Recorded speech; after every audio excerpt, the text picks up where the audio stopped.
অন্যদিকে কালী পুজোর প্রসাদ নেওয়ার সময় বিবাদ, এক ব্যক্তিকে পিটিয়ে খুনের অভিযোগ উঠল। মুর্শিদাবাদের শক্তিপুর থানার রামনগর ঘোষপাড়া এলাকার ঘটনা।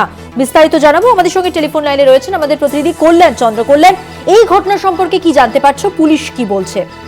দেখো মধুবন্তী, পুলিশের চেয়েও পরিবারের দাবি যে কালী পুজোর প্রসাদ খাচ্ছিল কালকে, এবং গ্রামের একটি কালী পুজো ছিল। সেই প্রসাদ খাওয়ার সময় হঠাৎ করে জল পড়ে যায় এক ব্যক্তির গায়ে। এরপরে কিন্তু রামনগর ঘোষপাড়া এলাকার ক্ষুদিরাম ঘোষ তাকে ব্যাপক মারধর করা হয় এবং সেই বাড়ি থেকে রাস্তায় টেনে এনে লাঠিসোঁটা দিয়ে মারধর করা হয়।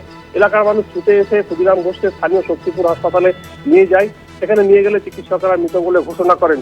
এই ঘটনায় ওই নিহতের পরিবার এবং তার ছেলে যারা দাবি করছেন যে ছোট্ট একটি কারণের জন্য এভাবে পিটিয়ে হত্যা করা হলো ক্ষুদিরাম ঘোষকে।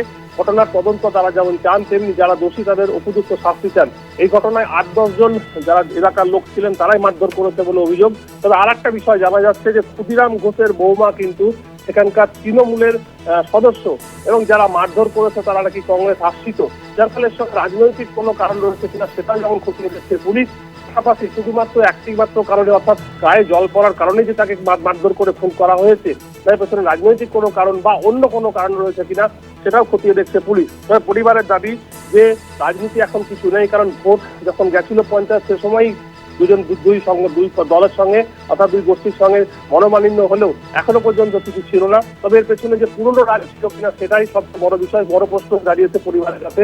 যদিও কালী পুজোর ওই হীরা ঘোষের যে বাড়িতে কালী পুজো ছিল, সেই কালী পুজোতে গিয়েছিলেন এই ক্ষুদিরাম ঘোষ, তার ছেলেও গেছিলেন। তার ছেলে কিছুক্ষণ চলে আসার পরেই তার বাবা ছিলেন, এবং বাবা যখন একা ছিলেন সেই সময় তাকে মারধর করা হয় এবং গায়ে জল পড়াকে কেন্দ্র করে ঘটনা বলে পরিবারের লোকও জানিয়েছে। তবে এর পেছনে আরো কোনো রহস্য রয়েছে কিনা সেটা তদন্ত করে দেখতে শক্তিপুর থানা পুলিশ। মধুবন্তী, ধন্যবাদ কল্যাণ। কথা বললাম প্রতিনিধি কল্যাণ চন্দ্রর সঙ্গে।